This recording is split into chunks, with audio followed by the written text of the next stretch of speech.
Hello, I am Jay, and this is Relax with Jay. I create calming videos that allow you to relax and or drift off to sleep.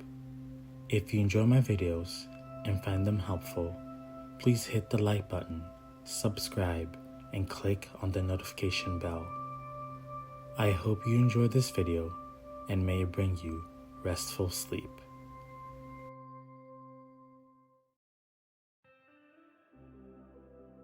Tonight, I'll be reading the first part of the first chapter of the book called Book 1 of the People by Brand Whitlock.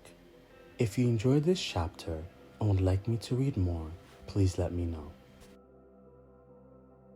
Book 1 of the People, the 13th District, Chapter 1. Just as the train, with the salute of the engine's whistle, carried into full view of the smoke-blotted shed that is known in Grand Prairie as the depot, the sound of cheering came to Gary Wood's ears. He was lodging in the smoking car, his long legs stretched to the seats before him, his face begrimed with the soot and glistening with perspiration, his whole body heavy with fatigue, but the cheers coming to him in a vast crescendo that even the noise of the car wheels as they hammered the Wabush crossing could not drown, brought back to his eyes the excitement that had been burning in them for days. A smile soothed his tired visage, and instinctively he flexed in every fiber. For a moment he tried to hide the smile, but Rankin, who had been so successfully moment, he tried and managed his canvas for him. An executive, that great maneuver on the last day of the Clinton Convention, which after 1,209 bullets had nominated Gary Wood for Congress. Heavy his bulk from hot cylindry plush cushion, slapped his candidate on the shoulder and said, "There's nothing like it, is there?"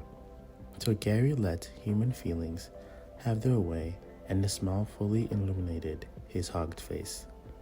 It was a strong face, clean-shaven after the old ideal of American statesmen, that grew darker and stronger in the shadow of the slouch hat which he now capped upon his long black hair, and Rankin had succeeded in raising himself to his feet and stood upright in the aisle, shaking himself like a Newfoundland.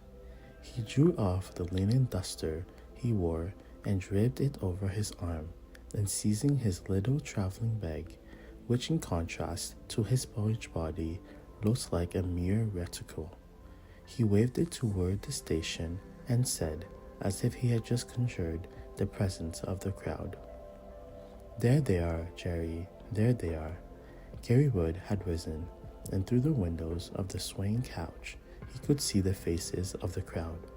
The men on board and the train, most of them members of the Polk County delegation which had stood by him with solid, unbroken ranks, had been yelling all the way from Clinton, and now, though it may seem impossible that they should have any voices left in their hoarses and swollen throats, they raised a shout that swelled above the cheers outside and pressing to the window and the doors of the coaches.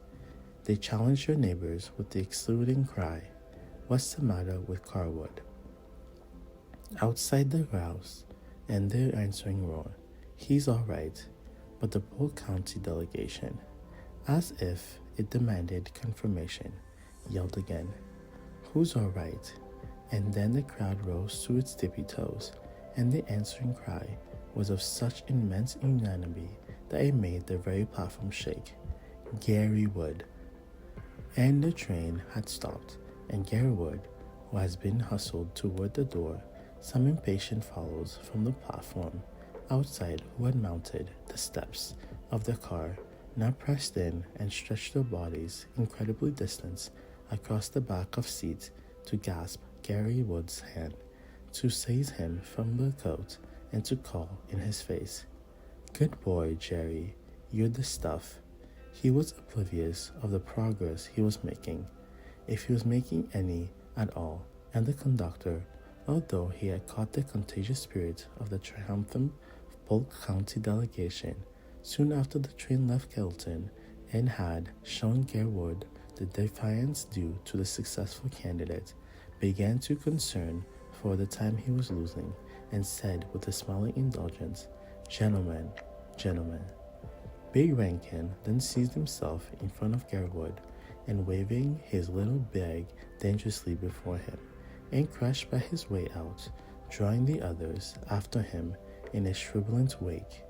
Meanwhile, the passengers in the train looked on after, and with the good-humored toleration an American crowd always excites in those not participants in its moving enthusiasm, and mildly inquired what town that was. When Garewood gained the platform of the car and the people at last caught sight of him, the cheering suddenly attained a new pitch of intensity, and a band clustered near the routing log where the hack made their stand, spontaneously crashed into "Hail to the Chief." The band played the piece in furious time, and the man who performed on the tuba seemed to have taken upon himself the responsibility of voicing the whole enthusiasm of Polk County. But to Garewood, to whom the stains came across the tossing mass of heads and the hats and faces, the music was sweet. He felt himself suddenly choking, his eyes filled with tears. He could not have trusted himself to speak just then, though the cheers being more and more penetrated by cries of "Speech, speech." Luckily, the man behind him, urged by the brakeman, for the conductor, watch in hand, was scrolling, began to push. The crowd in front held out 100 arms to seize him, and Garewood was swallowed up in what stifling press of men.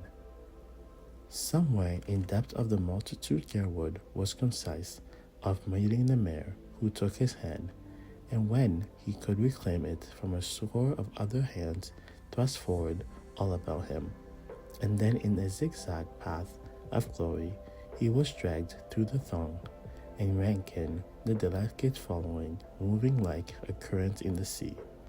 Garewood laughed as he was pulled this way and that, and tried to answer each of the thousands greetings poured in him from every side. The perspiration streamed from his face. His waistcoat had been torn open, and when someone saw this and shouted, "Look out for your watch, Jerry," the whole crowd laughed delightedly at the Whitcomson, and Garewood himself laughed with them. The crowd had been a first surprise to Garewood. The band had been another. Now a third was added by sight of an open carriage drawn by 2 white horses. He had not expected an ovation, which made it all the more grateful when it came, and as he was being helped into the carriage with a solitude that was a new thing in men's treatment of him, he expressed something of this to Rankin.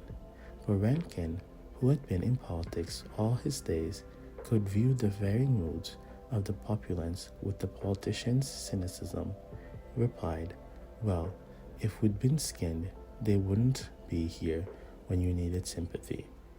The truth flashed upon Garewood at once, and if embedded for an instant his triumph when it was at its sweetest, it seemed to give him a better control, so that as he settled himself in the back seat of the carriage with the mayor beside him and Rankin filling the whole front seat, he rearranged his rumpled garments and readjusted his hat, while the wheels looked calmly around the crowd that swarmed up the carriage wheels as if they had never seen him before. His face was clear and composed, also stern. It was the face he hoped to leave in history. As the band to whom the leader had been distributing the precious leaves of its most classical number was forming in the street, Garewood for the first time saw many carriages filled with men and women who waved hats and fluttered handkerchiefs. Now they had thought he could see and recognize them.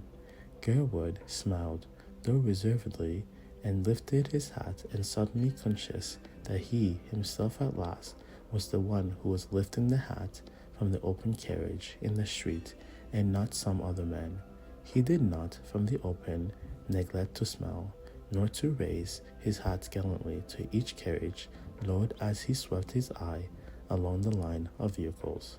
But he was not thinking of their occupants, nor of himself.